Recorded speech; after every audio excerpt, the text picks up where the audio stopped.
Ma non è... No, beh, sì. In Piemonte fanno un formaggio con i verdi, se non sbaglio.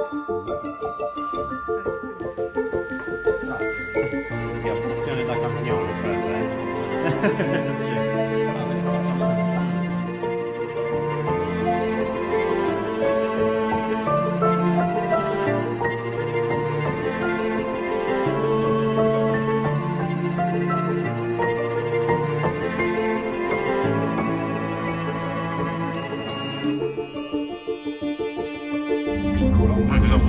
Molto più spinta magari. Molto,